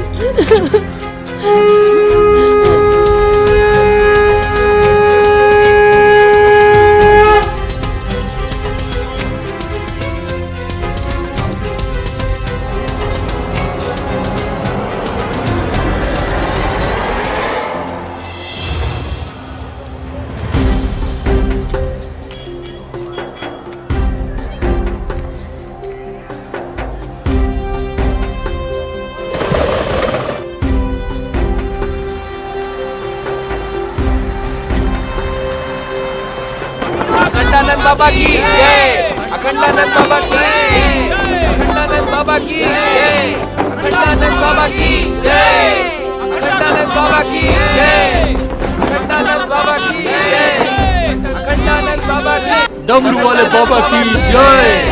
डमरू वाले बाबा की जय।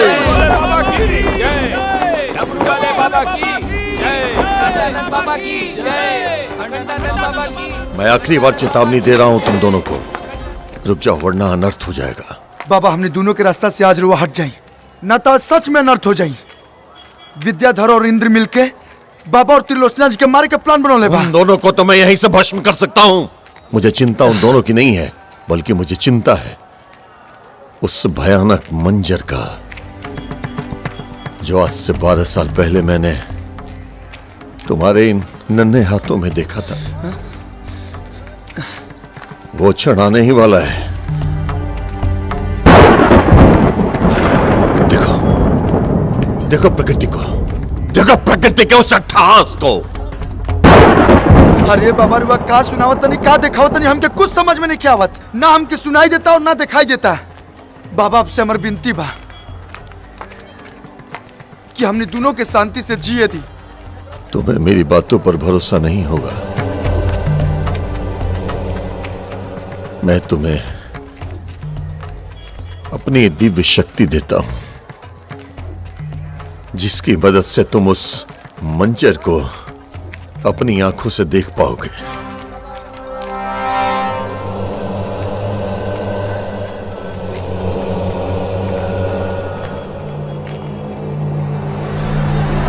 अखंडानंद बाबा की जय। अखंडानंद बाबा की जय। अखंडानंद बाबा की महाराज बोली तय मुआदी बाबा की जय। अखंडानंद बाबा की जय। एकर जीवन के आखिरी पूजा कर ले बेटा, ओकरा बाद अगला कदम।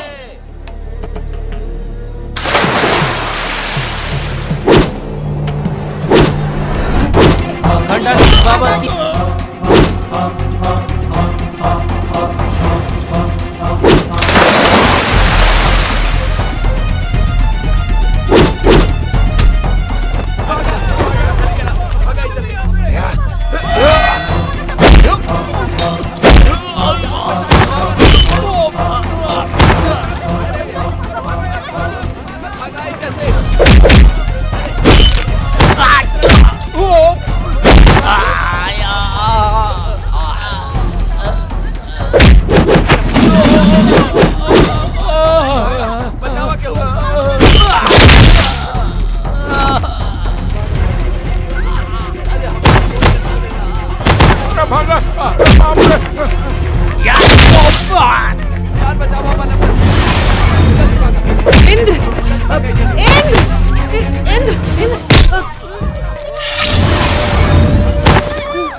अरे कहाँ भागत बड़ा? अरे अरे सुनता, अरे कहाँ जाता ना? अरे रुका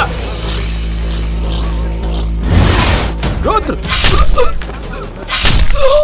महादेव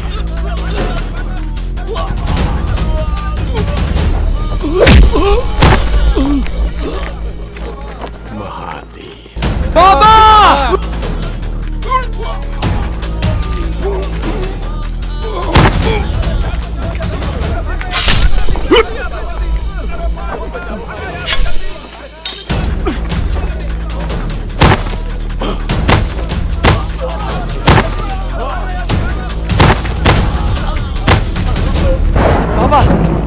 बाबा बाबा बाबा आँख खोली बाबा। बाबा बाबा बाबा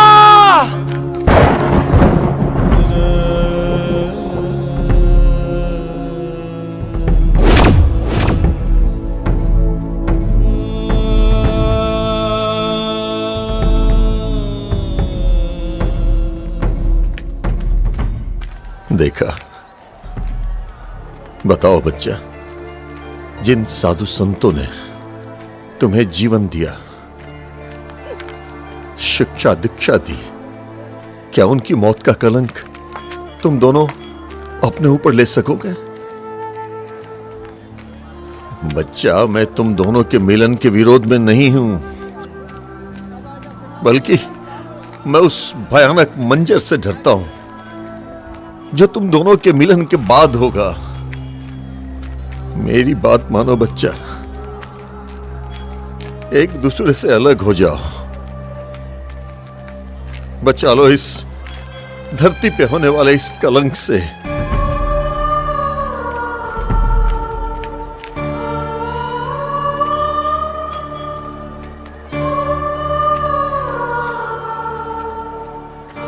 ठीक बा बाबा,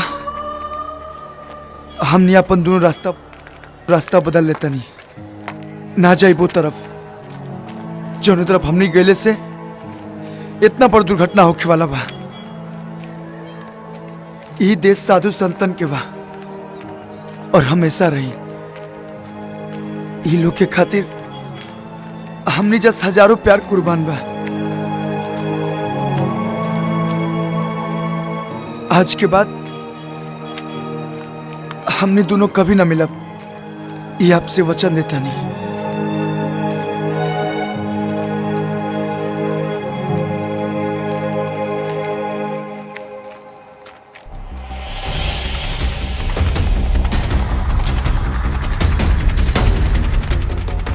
चला तानी बाबा, हमने दोनों के अपन आशीर्वाद दी।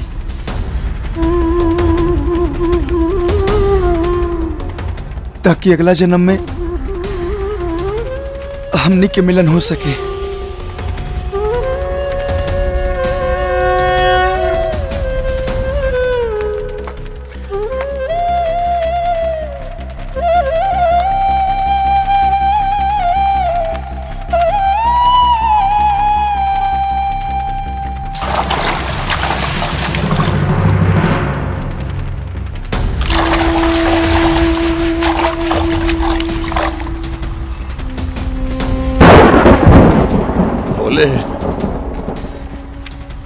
तेरा लाख लाख धन्यवाद जो तूने मेरे इस प्रयास को सफल किया। ये क्षण सदैव तुम्हारा ऋणी नहीं रहेगा।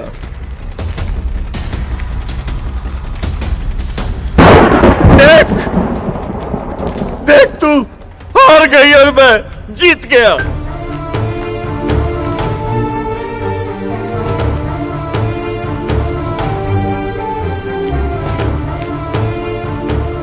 जो तू खेल खेलना चाहती थी, वो खेल मैंने खेलने नहीं दिया।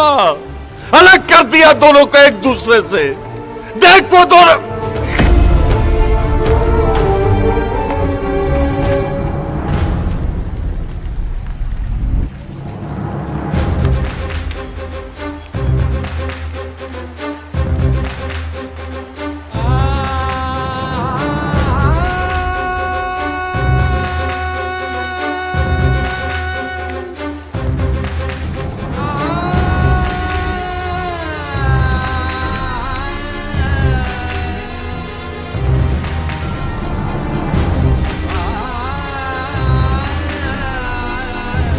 नहीं।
अच्छा किया तूने प्रकृति,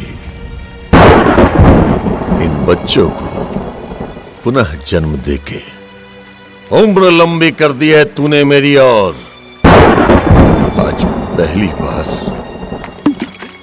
अपनी जीत पे रोया है ये गंगा योगी, लेकिन ये मेरा वादा है तुझसे, अगली बार आऊंगा और तुझे हरा के जाऊंगा।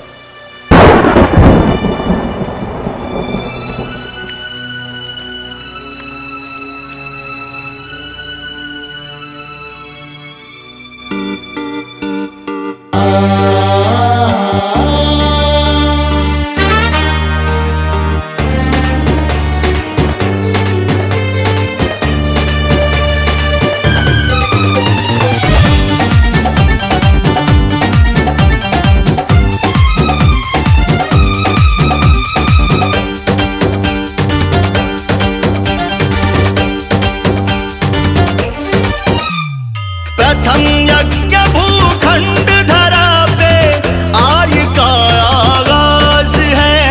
प्रथम यज्ञ भूखंड धरा पे आज का आगाज है पावन संगम की धरती ये प्रयागराज है, ये प्रयागराज है।